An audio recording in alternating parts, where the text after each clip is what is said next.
O menino estava passando férias na casa do avô dele e teve uma tempestade e teve algo que chamou a atenção do menino e ele chamou o avô dele, olhou pela janela e disse assim: vovô, por que aquela árvore tão grande foi arrancada pela tempestade, mas aquele bambu conseguiu resistir à tempestade? O bambu, que parece tão frágil, ficou de pé e a árvore tão poderosa caiu.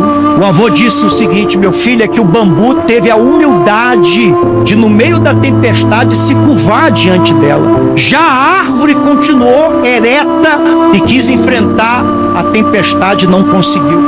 E ele disse para o seu neto o seguinte: o bambu nos ensina 7 lições que, se a gente colocar na nossa vida espiritual, no nosso dia a dia, nós vamos ser muito abençoados.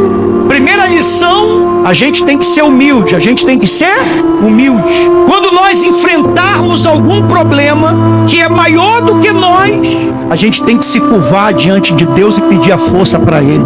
Amém? Segunda lição: o bambu tem uma raiz muito profunda.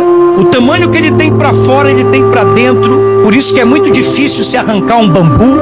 E a lição que nós aprendemos é que a gente não pode ser pessoas rasas na presença de Deus. A gente tem que ser pessoas que têm que ter raízes profundas para que nada nem ninguém venha nos arrancar da presença de quem? Terceira lição: o bambu nunca está sozinho. O bambu permite que outros bambus venham crescer ao seu lado.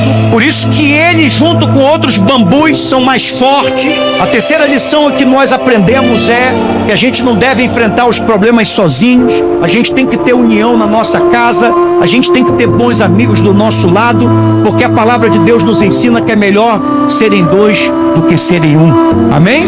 O bambu nos ensina na quarta lição que não é bom a gente ter galhos. O bambu não tem galho. O galho no bambu só vai atrapalhar. E assim também é na nossa vida. A gente não deve ter galho. O galho são os problemas insignificantes. O galho são as fofocas. O galho são as pequenas intrigas. Os galhos são aquelas coisas que o inimigo tenta tirar a nossa paz no dia a dia. A melhor coisa que tem, meu neto, é a gente arrancar os galhos da nossa vida para que a gente possa crescer sobremaneira. Amém?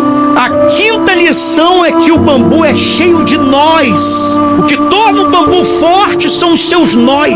Os nós representam os problemas que nós enfrentamos, as lutas que nós enfrentamos. Cada luta que nós enfrentamos, cada problema que nós enfrentamos é um nó na nossa vida. A gente vai ficando mais forte, mais sábio, mais confiante e na certeza de que Deus é conosco. Amém? A sexta lição do bambu é que o bambu é oco, o bambu é vazio. Assim tem que ser o cristão. O cristão tem que ser vazio do orgulho, vazio da vaidade, vazio do pecado, porque quando a gente é vazio de tudo isso, a gente vai ser cheio de Deus. Amém? Sétima e última lição do bambu: ele está sempre crescendo para o alto. E assim tem que ser cada filho e cada filha de Deus. Está sempre crescendo para o céu, porque o céu é a nossa meta, o céu é o nosso objetivo, e é no céu que nós vamos chegar, em nome de Jesus.